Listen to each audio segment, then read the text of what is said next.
continuando donde nos quedamos la clase pasada, pues ahora vamos con el grupo paraminofenol. Pues este grupo es una familia de medicamentos analgésicos y antipiréticos que comparten una estructura química basada en el anhídrido benceno con un grupo amino y un grupo hidroxilo. A diferencia de los SICAM, los paraminofenoles son conocidos por ser excelentes para bajar fiebre y quitar el dolor, pero tienen una acción antiinflamatoria casi nula. Metiéndonos un poquito de historia, pues es un grupo en el que fue reducido, por así decirlo, que comenzó en 1886 mediante un error y se creó la acetanilida.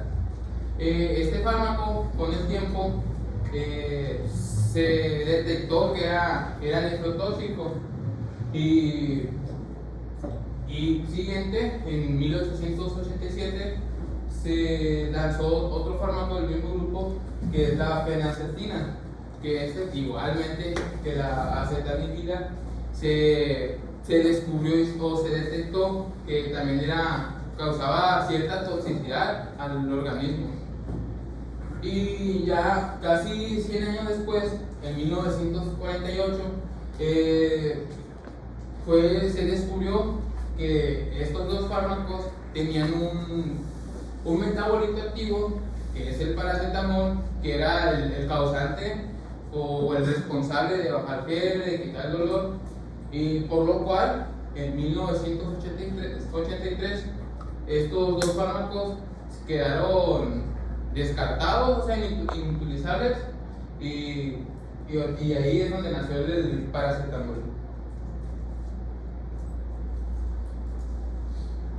Bueno, pues el paracetamol tiene efectos analgésicos y antipiréticos muy similares a las del ácido salicílico, pero como ya mencionó mi compañero, va a tener pocos efectos antiinflamatorios, por eso algunos autores no lo consideran realmente un aire.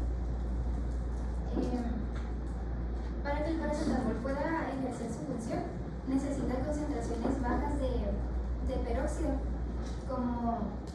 y por esto va a ejercer su acción principalmente del sistema nervioso central, específicamente en el cerebro, porque pues, en ese tejido las concentraciones de peróxido son muy bajas. Y va a tener solamente una ligera actividad sobre la COX-1 y la COX-2 en los tejidos periféricos, pero pues su mecanismo de acción sí va a ser mediante la reducción de la síntesis de prostaglandinas, pero pues a nivel del sistema nervioso central, los tejidos periféricos no tanto. También ya de estudios más recientes mencionan que el paracetamol podría ejercer su acción inhibiendo otras isoformas de las ciclooxigenasas, que no son ni la COX-1 ni la COX-2. Otra forma que es la COX-3, que también algunos le llaman COX-1B, porque es una variante de la COX-1. Y esa es una ciclooxigenasa que se descubrió en el tejido cerebral de caninos. Entonces aquí el mecanismo de acción del paracetamol, importante recordar, que es que necesita concentraciones bajas de peróxido para ejercer su función, que actúa principalmente en el cerebro y que no tiene tanta actividad sobre la COX-1 y la COX-2 en tejidos periféricos. Por eso no tiene tanta acción antiinflamatoria.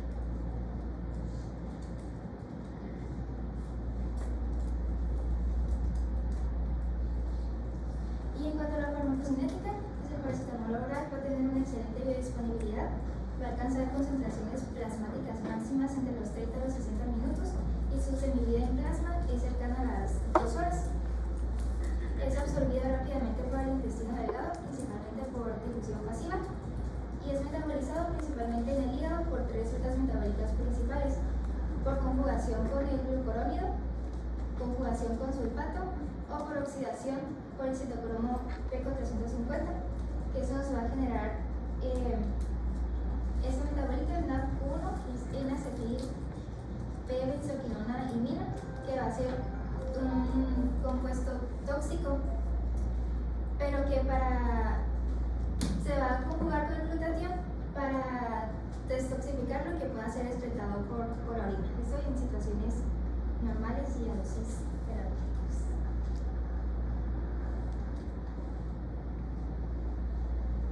Ya, pues en su clasificación, el programa marcaba que era paracetamol y acetaminofén, pero ya al momento de leer, pues el acetaminofén es lo mismo que el paracetamol, nada más que se llama acetaminofén ahí en Estados Unidos.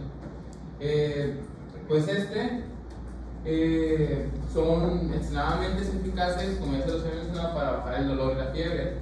Van a tener una vida media de 1.5 a 3 horas. El pico plasmático lo van a alcanzar dentro de media hora a una hora y su eliminación total se va a dar en menos de un día.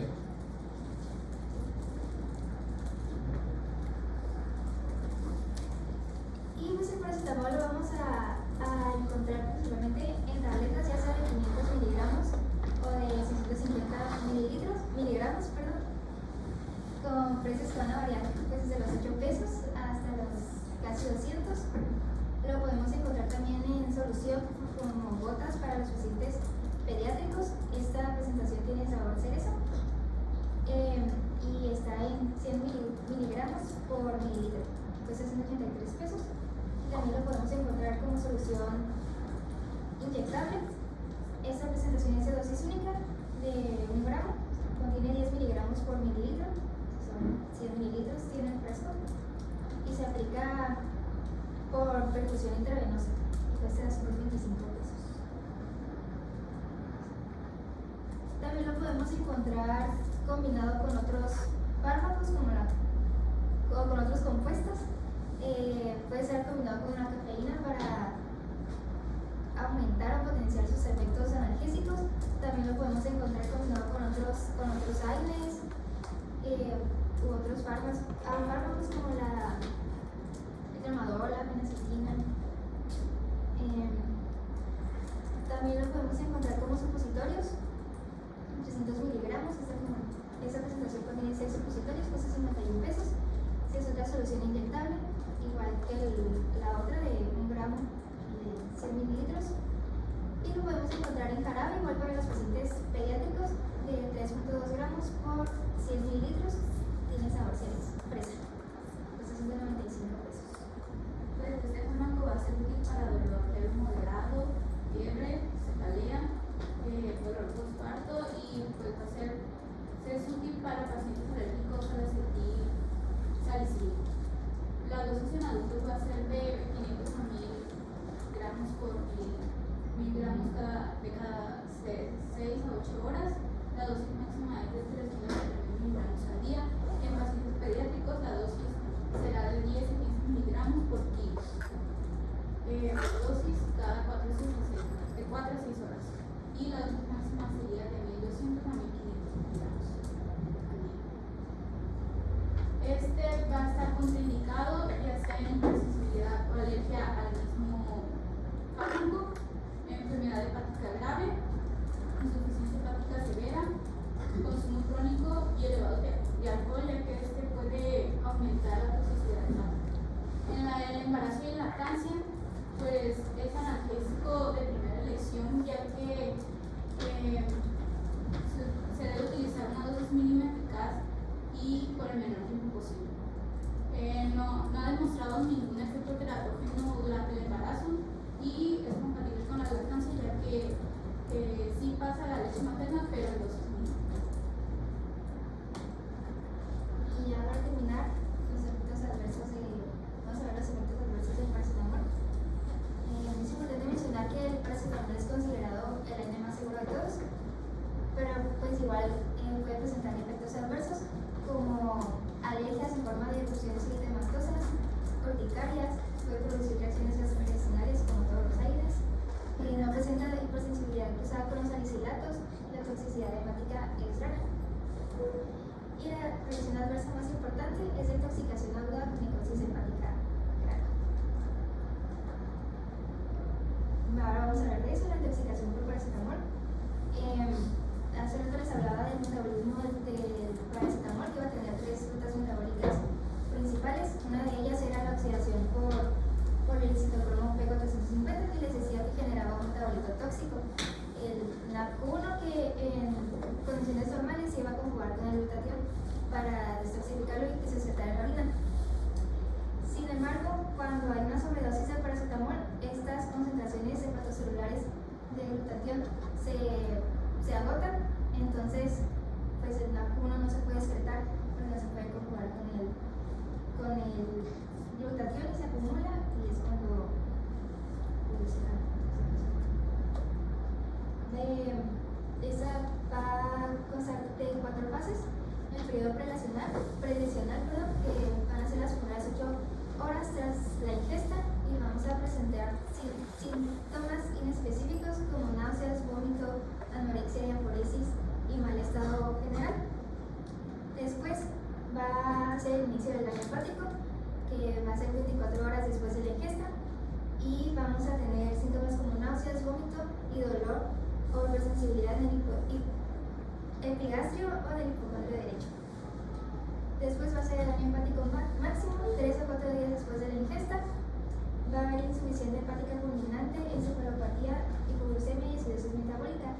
La muerte podría ocurrir por hemorragias, estrés respiratorio, fallo multiorgánico o edema cerebral y sepsis. Y por último, pues ya se da la resolución, sería el periodo de recuperación, donde las enzimas basales van a volver a los valores normales a los 5 o 7 días. La resolución histológica podría requerir meses y la regeneración del hígado va a ser completa. El tratamiento de elección es la acetilcisteína, que sirve tanto de precursor como de sustituto de glutatión, y también ayuda a disminuir la formación de la UBI, y se va a administrar por vía oral y lo irá al 3 al 5% en un envase protegido, pero es una página o una segunda.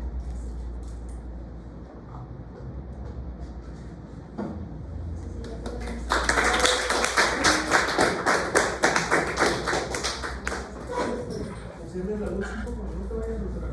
Vamos a ver si puedo ver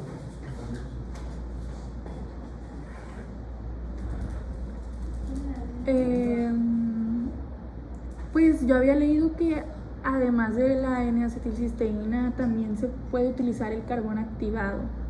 No sé si a mí no me quedó muy clara la diferencia o de por qué o cuándo se usa una o la otra, si tiene que ver con la edad del paciente o del tiempo después de haberlo ingerido. Pues yo leí que el principal, como dice el tratamiento de elección, que principalmente se utiliza, es la acetilcisteína. Sí, es cierto. Lo que pasa es que lo que dice la autora también menciona el libro. Entonces, fíjate, la acetilcisteína ayuda a neutralizar el que ya está en tu circulación. ¿De acuerdo? Entonces, en relación a lo que es el carbón activado, vamos a suponer que está en el intestino delgado y es quien te ayuda pues, a absorber el fármaco, es el ciclo de la lactosa. Entonces, si tú llenas aquí de carbón activado, dice el autor textualmente, si tú lo lees en otra de las literaturas, que es qué pasa con el carbón activado, te vas a dar cuenta que no nada más se utilizan en los pacientes que ingirieron de manera exagerada, y esto estamos hablando del que se ingirió. No vas a dar tu carbón activado si el paciente es ultravenoso, eso no va a suceder. Entonces, si el paciente ingirió el medicamento con fines de autoagresión, porque se peleó con el novio o con la novia y tomó el medicamento, entonces ahí hay que ponerle carbón activado. ¿Sí? Los autores se pelean, que 4 horas, que 2 horas, que no, y que sí. Tenemos un lapso de 4 horas nosotros aproximadamente para poder rescatar de 2 formas. Una, que al momento que está en el intestino, el fármaco compita y no permita la absorción del paracetamol. Y vamos a poner aquí. Entonces, lo que hace es como que lo captura y de esta manera deja de absorberse. Esa es una. ¿De acuerdo? Y la otra, textualmente lo dice el libro así, que genera una ósmosis alta Al revés. ¿Qué quiere decir esto? Que lo que está en los vasos sanguíneos cercanos a lo que es el intestino jala el fármaco hacia el interior. Así le dice textualmente el libro. Y entonces con esa manera disminuimos la concentración plasmática del paracetamol. ¿Sí? Exclusivamente cuando das vía oral, carbón activado. No vas a poner carbón activado si el paciente se lo puso intravenoso. No te vas a servir de nada. Y lo único que va a hacer al paciente es generarle deja de moverse la tripa y le da parálisis del intestino y se hace excremento, se pone duro, etc. Le complicamos la existencia del paciente. Entonces, ¿quedó claro? Es un lapso de 4 horas más o menos seguros. Si ya te llevas pues 6 horas, mejor pon acetilcisteína. Y la acetilcisteína te ayuda en aquella parte, en la cual nos ayuda a que se presente el anti para que se dé junto con el intato y para que se elimine, que se metabolice. Pues. O sea que el carbón activado se podría usar con cualquier otro fármaco. Con muchos fármacos, muchos, efectivamente. Y lo vas a ver en la literatura, incluso en ocasiones cuando el paciente se intoxica con órganos fosforados, también podemos ponerle carbón activado.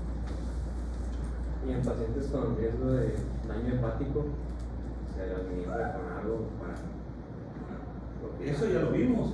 Decíamos que en un paciente normal que no tiene ninguna patología, que no es alcohólico, su dosis es convencional. Pero si tú tienes un paciente con daño hepático, entonces bájale el 50% de la dosis. Pero si era 1 gramo, pues bájale 500 miligramos.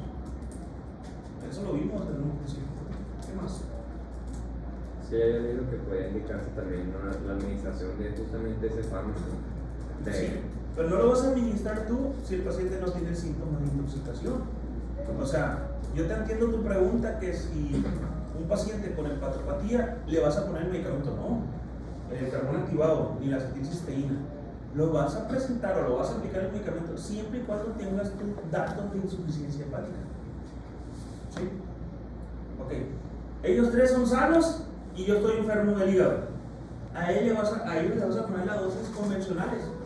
¿De acuerdo? ¿Dónde se procesa el fármaco? A nivel hepático. Entonces yo ya tengo lastimado el hígado, no por el paracetamol, por otras condiciones. A mí no me vas a dar la misma dosis que ellos. Pero a mí no me puedes poner acetilcisteína para ver si no, eso no hagas. ¿Sí? Tú vas a presentar o vas a aplicar la acetilcisteína siempre y cuando el paciente tenga datos propiamente de intoxicación. No. Y el carbón activado igual. Y por ejemplo, para el carbón activado hay alguna dosis o eso se le puede Es un dar. gramo por kilo. Eso no lo digo. Viene de muchas formas, pero por lo general, ¿ustedes han visto los tizones? Los tizones que hay cuando uno hace la carne asada. Ese es carbón. Es igual, ustedes lo agarran y se van a pintar como cuando van a hacer carne asada.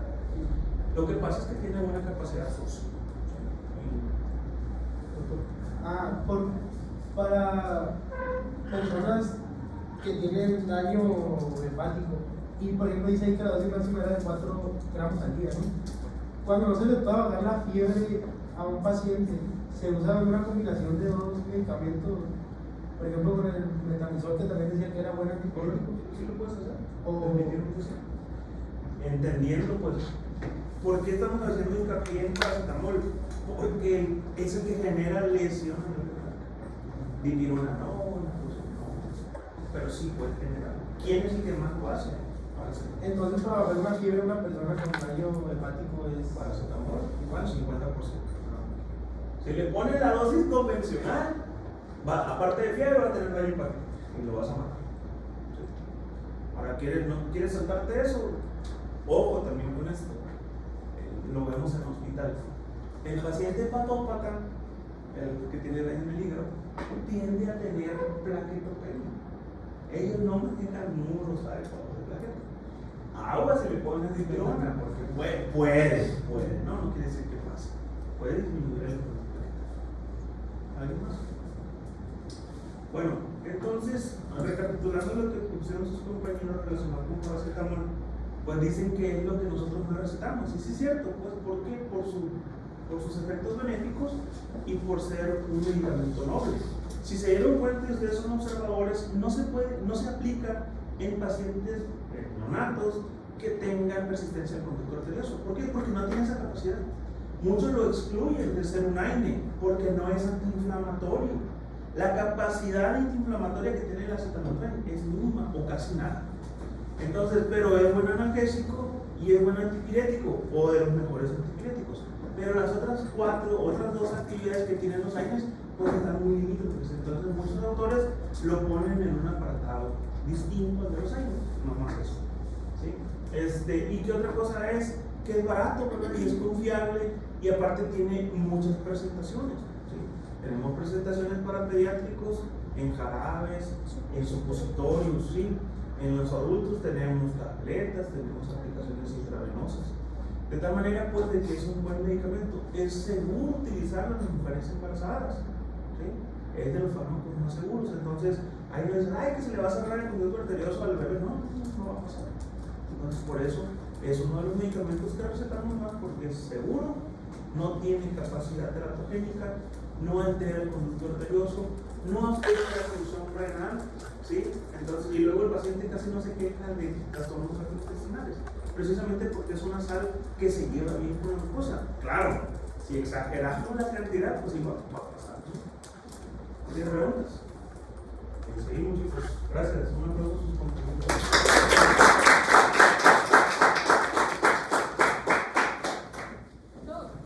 Entonces, ¿cuál sería la dosis apropiada en embarazo? ¿Vale? En embarazo. Normal. La dosis normal.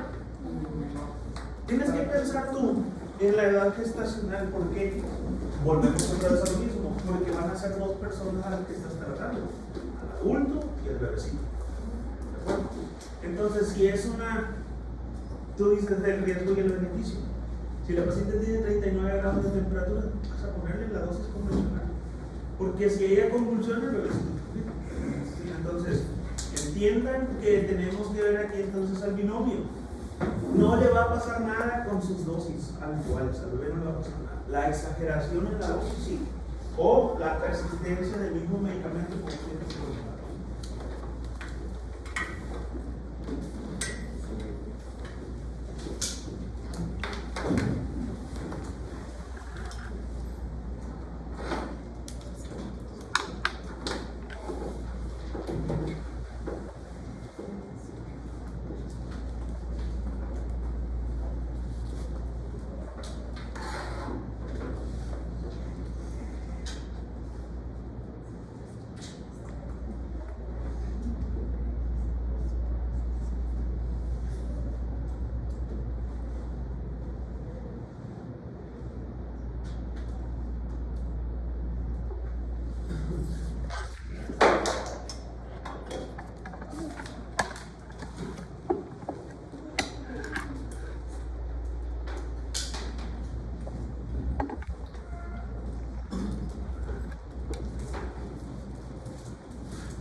Bueno, ahora vamos a empezar con los medicamentos, bueno, los AINES que van a ser inhibidores selectivos de la COX-2. Pues ya desde su nombre nos viene diciendo pues de qué va a tratar o a qué van a ser afines. Pues este es mi equipo, soy yo, Denise, mi compañero Dante, mi compañera Paulina, quienes vamos a presentar este tema. Rapidísimo, nomás para entrar en contexto y presento cómo van a actuar todos estos medicamentos. Entonces recordemos que vamos a tener el proceso de ácido retinóico, vamos a tener COX-1, COX-2. ¿Qué vamos a tener aquí relevante? Que por ejemplo la COX-1, pues sí, nos va a producir prostaglandinas, eso ya lo sabemos. Pero aparte va a ayudarnos a que las plaquetas estén produciendo protoxano A2. ¿Ok? Entonces recordemos que pues, es muy importante, en lo que yo les voy a pedir que se enfoque en COX-1, en esta exposición, nos importa el protoxano A2. ¿Ok? Ya sabemos que son prostaglandinas, que bueno, pero ahorita protoxano A2. En cambio, en la COX-2, pues curiosamente, pues ya sabemos que pues, la COX-1 va a ser constitutiva, pero la COX-2 pues, va a ser mediada por procesos inflamatorios. Pero aparte también se va a encontrar en el sistema nervioso, en el endotelio y en el riñón. Entonces, en el endotelio va a tener una acción vasodilatadora, además de producir prostaglandina, que es la prostaglandina I2, así se escribe, PG I2. ¿Qué va a ocurrir? Que esta de aquí nos va a ayudar a la homeostasis junto con el tromboxano 2, o sea, si el tromboxano 2 se va a estar produciendo, pues obviamente nuestro cuerpo va a estar en un estado protrombótico, pero si lo contrarrestamos con la ciclina, pues no se va a regular, ¿ok? Entonces se cuenta que el tromboxano 2 va a ser regulado por medio de la prostraciclina y nuestro cuerpo pues no va a estar en un estado protrombótico al momento de estar en un proceso mediado por inflamación. ¿Sí se puede entender este punto? ¿O alguna duda? ¿Quieren que lo repita? ¿Todo bien? ¿Ok? Y pues para continuar, ahorita les voy a explicar un poquito más, pero me gustaría que nos fuéramos a la razón histórica. Hubo alguien que pensó, que dijo, ay, qué raro que si le estoy dando diclofenaco a la María, hackea los años porque pues tiene artritis reumatoide. Y ya pasaron varios años y de repente me vine con una úlcera gástrica, pero el de la cama de al lado también, y el que sigue y el que sigue. Y que tienen como, no, pues que todos están tomando aires, qué raro. Y por allá en los años 90 fue cuando se descubrieron las dos isoformas de la COX. O sea que dijeron, mira, o sea que la COX-1 tiene más isoleucina y la COX-2 tiene una valina, pero la valina es más chiquita que la isoleucina, entonces es más grande el bolsillo lateral hidrofóbico de la COX-2, ¿ok? Entonces dice uno, bueno, dijeron, acá fue Pfizer quien hizo, bueno, no fue Pfizer, fue otra, ahorita les voy a explicar mi compañero Dante con el medicamento, pero esa empresa al final se terminó fusionando con Pfizer. Y dijeron, no, pues vamos a crear unos medicamentos que sean selectivos de la COX-2, porque ya me di cuenta que yo al estar inhibiendo la COX-1, pues le estoy haciendo daño a las personas. Y hay muchos eventos gastrointestinales, o sea, ¿qué puedo hacer? Y fue cuando se crearon los primeros medicamentos que su función es inhibir selectivamente a la COX-2. Entonces, pues dijeron, mira, aquí está, o sea, ya la tiene. Ya, mira, ya a la María ya no le van a dar úlcera gástrica y ya no se me está, el dolor lo estoy inhibiendo, anda al 100, pero ¿qué pasó? Bueno, el primero que salió fue el Celecoxib. Todos salieron corriditos de que 1998, 99, 2000, de hecho el más nuevo es este que es del 2007. Pero ocurrió algo muy curioso, que cuando se empezó a usar la María y sigue la María tomando el medicamento y que de repente, ¡uy!, que le duele el pecho y que de repente tragas. Entonces llega a urgencias y yo digo, qué raro, porque pues a la María le cambié el medicamento y le estoy dando Valecoxib y al lado también, y ahora todos me llegaron que tienen un evento cardiovascular. Algo está pasando, o sea, algo estoy haciendo mal. ¿Y qué ocurre aquí? Pues, hazte cuenta que empezaron, si antes el problema era tener eventos gastrointestinales, se multiplicaron los infartos 5 veces. O sea, 5 veces. A mí me sorprendió mucho porque al momento de me metí a buscar aquí en internet y que yo, el PubMed, y me meto. Un mundo de artículos del 2004 para abajo, de gente que se moría de eventos cardiovasculares por utilizar estos medicamentos también. O sea, sí, curé una cosa, arreglé una cosa, pero traje otra cosa mala que le está ocurriendo al paciente. De hecho, pues no todos, o sea, algunos, hay uno que sí ahorita más vigente, solo vamos a ver el que sí aguantó más, el que sí funciona más, pero la mayoría presentaron este problema. O sea, la gente ya no se me muere por úlcera gástrica, ahora se me muere por un evento cardiovascular. Ok, ¿está aquí todo bien? ¿Sí entendimos? Muy bien. Y pues aquí está lo que les explicaba, que la COX-2 va a poseer una bolsa lateral hidrofóbica más amplia por su cambio del aminoácido este.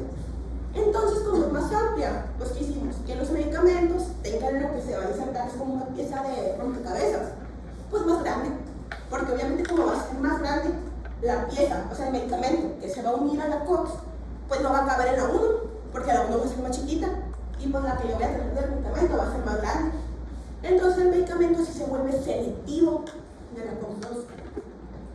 Y pues obviamente va a impedir pues todo este proceso, obviamente de la inflamación, igual protegiendo pues la mucosa gástrica.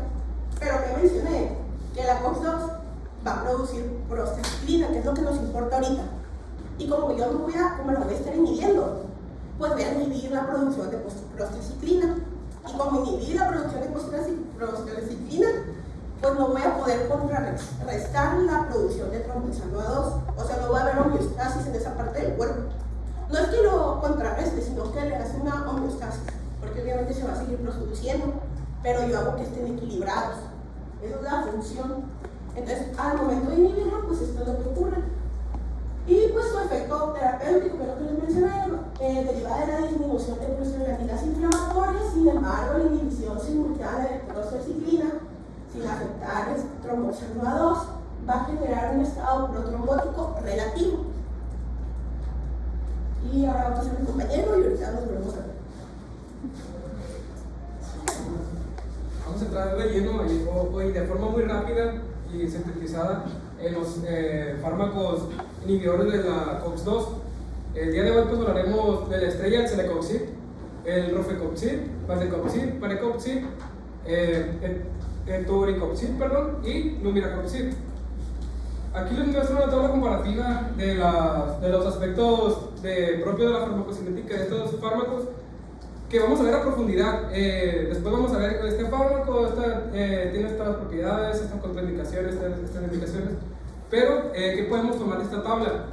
Que, pues, todos estos fármacos son de vía oral, a diferencia o excepción del parecoxib, el cual es un profármaco. Esto significa que, pues, se va a administrar, se va a metabolizar y después, posteriormente, va a dar lugar a lo que es el principio activo, que vendría siendo el valdecoxib, Estos todos tienen un tiempo de absorción máximo de entre 1 a 4 horas y podemos tener un metabolismo principalmente hepático por las enzimas CYP 3 a 4 y la CYP 12-9. Y pues esto sería todo en resumen. Ahorita, como les mencioné, vamos a ver los aspectos más importantes de cada una y por qué también ya no están en el mercado. Sí.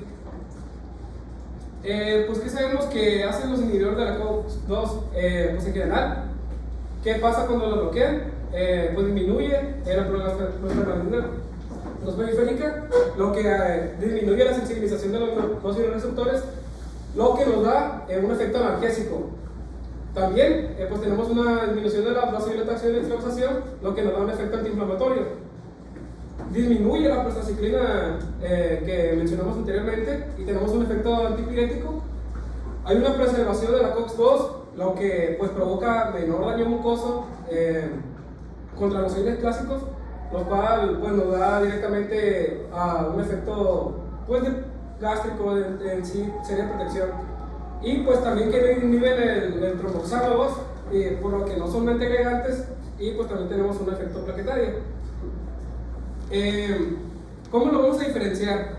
Rápidamente, como mencionó mi compañera Denise anteriormente, tenemos que volver a mencionar los prostaglandinos principales, tromboxano 2, que dijimos que se iba a producir por la COX-1, por las plaquetas mediante la COX-1, y la prostacyclina, que se va a producir pues gracias a la COX-2 en el endotelio vascular, como mencionamos. ¿Qué pasa conmigo y mi compañera Denise? El tromboxano 2, como estos son inhibidores selectivos de la COX-2, pues se va a seguir produciendo de manera normal, mientras que pues se va a inhibir la prostacyclina y se va a acabar esa homeostasia, por lo que vamos a estar en un estado protrombótico, lo cual pues va a explicar pues las consecuencias clínicas principalmente de la administración de estos fármacos, a excepción del valdecoxib, el cual pues presenta consecuencias epidérmicas muy graves. Puede provocar el síndrome de Stevens-Johnson, la cual es un desprendimiento y destrucción de la mucosa y de la piel, y una necropsia epidérmica tóxica. Las demás pues van a ser propias de pues efectos cardiovasculares. Como mencioné, de nuevo la celecoxib va a ser la estrella de esta exposición, ya que pues esta va a tener selectividad moderada de la COX-2 y por ende pues va a tener un perfil cardiovascular relativamente estable, a diferencia del rofecoxib, la cual pues va a tener una selectividad menos moderada, más alocada, y pues esto va a provocar pues principalmente, como mencionó mi compañera, infartos agudos al miocardio y eventos cerebrales vasculares. El Valdecoxib y el Rofecoxib ya se encuentran fuera del mercado, pero encontré información que el Numeracoxib, el fármaco que vamos a hablar a continuación, pues puede o estar no presente en el mercado mexicano. De nuevo, en otras consecuencias clínicas, o los efectos adversos de estos fármacos y por los cuales, bueno, todavía se considera que están en el mercado, vamos a hablar del Etelecoxib, el cual pues solamente su efecto grave sería que aumenta la presión arterial, y el Numeracoxib puede provocar una hepatotoxicidad grave. Pues ahora continuando con sus clínicos, como decíamos, todos los AINES tienen funciones analgésicas, inflamatorias y antipiréticas. En el uso de los selectivos de COX-2 tenemos enfermedades reumáticas crónicas y dolor inflamatorio agudo. Las enfermedades reumáticas crónicas tenemos osteoartritis, artritis reumatoide, espondiloartritis anquilosante, dolor musculoesquelético inflamatorio, dolor agudo sucedatorio, ataques agudos de gota y la dismenorrea. En efectos adversos, aquí a comparación con los otros entes que no son selectivos, principalmente como mencionaba Denise, son gastrointestinales sus efectos adversos. Aquí no son tan frecuentes pero no nulos. Llega a haber náusea, diplexia, que viene siendo la indigestión, dolor abdominal, y los cardiovasculares, que son los más comunes. De hecho, la FDA se llama, en inglés, la Administración de Alimentos y Medicamentos, coloca la caja negra en esos medicamentos, más que nada en el cerebro, dado que tiene que haber muchos efectos adversos cardiovasculares y gastrointestinales. Igual, tiene efectos adversos renales, hepáticos y cutáneos.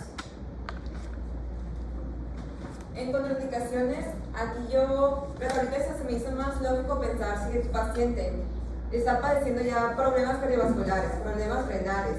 No le puedes dar una dosis alta de un inhibidor de la COX-2, dado que también va a inhibir las prostaglandinas y las prostaglandinas renales. Lo que va a aumentar el momento de inhibirla, va a provocar un mayor riesgo trombótico y una mayor retención de sodio, una mayor provocación de menor filtración glomerular. Agregué también las complicaciones hepáticas, dado que ahí no se metaboliza el fármaco. Igual como se mencionaban en las anteriores, en el embarazo, en el tercer trimestre, por el cierre prematuro del conducto arterioso. Y aquí fue algo que se me hizo curioso, agregamos las reflexiones dietéticas, que en el jugo de toronja se recomienda que el paciente lo esté consumiendo durante el tratamiento, dado que inhibe al sistema de enzimas citocromo P304 y aumenta los niveles de este fármaco en plasma, el exceso de sal, dado igual por los efectos renales, y el alcohol, porque aumenta un riesgo de irritación gástrica, lo que va a aumentar problemas gastrointestinales. Pues ahora sí, vámonos de lleno con las presentaciones farmacéuticas, El Celecoxib, hablamos de que era la estrella de esta presentación, ya que es el fármaco más utilizado y pues tiene la situación actual más favorable. Continúa aprobado y ampliamente utilizado. Se aprobó en el año de 1998 y pues su indicación original fue la osteoartritis y la artritis reumatoide, por lo que pues se sigue usando en eso. El nombre comercial más relevante pues es el Celebrex de la farmacéutica Pfizer, pero pues también se encuentra pues en el sistema de salud. ¿Qué podemos hablar de él? En cuanto al mecanismo de acción, pues ya hablamos que era un inhibidor selectivo de la COX-2 vía oral para inflamación crónica. En el uso terapéutico pues es solamente para el dolor agudo. Como hablamos, se puede encontrar en casos de osteoartritis, artritis reumatoide, espondilitis anquilosante y la dismenorrea. ¿Qué efectos adversos vimos que mencionó mi compañera Paulina? Pues principalmente el riesgo del infarto agudo del miocardio y el evento vascular cerebral. Pues también vimos que podría provocar hipertensión y edema, pérdida de ventaja gastrointestinal si se combina con la SAS que mencionaba Goodman y pues también a largo plazo una disminución de la densidad mineral ósea y posible retraso en consolidaciones óseas y reparación del tendón hueso. En la farmacocinética clave vemos que tenemos un máximo de este medicamento en el plasma alrededor de las 3 horas. Esta también tiene pues gran unión a proteínas hasta el 97%, y su metabolismo, como vimos, mayormente será por el CGAP12-9 y pues menor por el 3A4 y la conjugación de glucurónidos, pues ya mucho menor. El tiempo medio en la sangre será de 11.2 horas y su eliminación principalmente será fecal, pues después de urinaria y ya menos de 3% sin cambios. Ahora vamos a lo bueno. La dosis recomendada. Vemos que se puede presentar, vámonos primero con las presentaciones. Tenemos que todas las presentaciones de Celecoxib será en forma de cápsulas.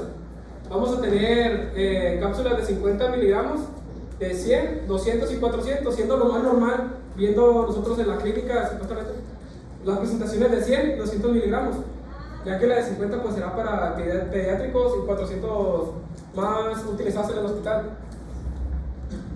Vemos que tenemos un esquema de dosificación de 100 a 200 miligramos una o dos veces al día, ya que recordemos que teníamos que el fármaco puede estar hasta 11.2 horas en el organismo, y pues 400 miligramos seguidos de 200 miligramos si es necesario en el primer día en un dolor agudo. Máximo de este fármaco podemos administrar 800 miligramos por día, y en niños tenemos que tener precaución, ya que este fármaco se tiene que administrar en niños mayores de 2 años en 50 miligramos de 10 a 25 kilos, o en 100 miligramos en menores de 2 años de nuevo, arriba de 25 kilos, 2 veces al día. Y pues aquí decidí agregar todo lo que encontré gracias a la inteligencia artesanal de Gemini. Los precios en el mercado mexicano, como mencioné, pues solamente me fui por las presentaciones de 100 y 200 miligramos, ya que son las más comunes que vamos a utilizar nosotros, y pues le puse de todo, en genérico y patente, que da Celebrex, que no de Pfizer. Podemos ver que tenemos presentaciones de 100 y 200 desde 20 y 10 cápsulas hasta 30 cápsulas de 200 miligramos. Y pues aquí pueden ver que tenemos de genérico desde 120 a 190 pesos hasta 1900, 2700 en la presentación de 200 miligramos de 30 cápsulas. Y pues quisiera preguntarles si tienen alguna duda. Aquí también mencioné el esquema de dosificación en la osteoartritis de 200 miligramos por día en una dosis única o dividida en 2, y en la artritis reumatoide, de 100 a 200 miligramos 2 veces al día. No sé si investigaste no entendí por qué o cuál era la relación con la densidad mineral ósea, por qué se disminuía con el uso prolongado de Celecoxib en el Gilman, no lo desarrolla pues. Sí, había una tablita arriba de mi tema y ahí le encontré como efectos adversos. Sí. Y de ahí lo saqué, la verdad no entiendo cuál es la relación directa en la disminución de la densidad. Bueno, porque participan también, acuérdate, las vías de inhibición participan en el intercambio de iones en tanto los ortoplastos y los osteoblastos, y aparte, lo que es acuérdate que es parte de lo que hacen estos inhibidores a la vía celular también, pero aparte generan un trastorno más que nada en la mujer en relación con los minerales. Es un efecto muy poco común, pero sí lo describe el capítulo. Sí, lo que tenemos que también pues, diferenciar pues, sería el infarto agudo miocardio y pues el evento perdón. Pues siguiendo con el Precoxib, este medicamento, como les mencioné, era un profármaco, el cual pues derivará al Precoxib. Como mencionamos, iba a ser la excepción. Vimos que anteriormente íbamos a tener fármacos que se tenían que administrar por vía oral, se tiene que administrar por vía pues, parenteral o intramuscular. Y pues este se aprobó en el año de 2002. Este no está aprobado por la Organización de Estados Unidos, la FDA, sino que está aprobado por la Administración de Europa. El nombre comercial relevante tendremos que será Dinastat, igual por Pfizer, y pues como mencioné, esto es aprobado por la FDA, pero utilizado en entornos hospitalarios, debido a que también será pues utilizado en dolor agudo, pero en el entorno postoperatorio. pues mecanismo de adopción, como mencioné anteriormente, pues vamos a tener que esta administración será por vía intravenosa, vía intramuscular. Se va a hidrolizar rápidamente a vancomycin y pues va a bloquear la síntesis de prostaglandinas. El uso terapéutico, les mencioné, pues también ya que va a ser para dolor postoperatorio agudo. Va a ser parte de un manejo multimodal del dolor y pues reduce la necesidad de opioides esta cirugía. En los efectos adversos, pues vamos a ver que sí va a tener efectos relacionados con el aparato gastrointestinal. Puede provocar hipertensión o hipotensión y pues efectos trombóticos. Como ya vimos anteriormente, todos estos se van a manejar por efectos trombóticos, además de las reacciones cutáneas graves y la anafilaxia. Les mencioné también anteriormente que el vancomycin iba a provocar reacciones adversas epidérmicas, como fuera el síndrome sí, y la necrosis. Doctor, disculpe, ¿podemos continuar mañana? Es que tenemos clase de endocrinología a las 4 en la facultad. Gracias.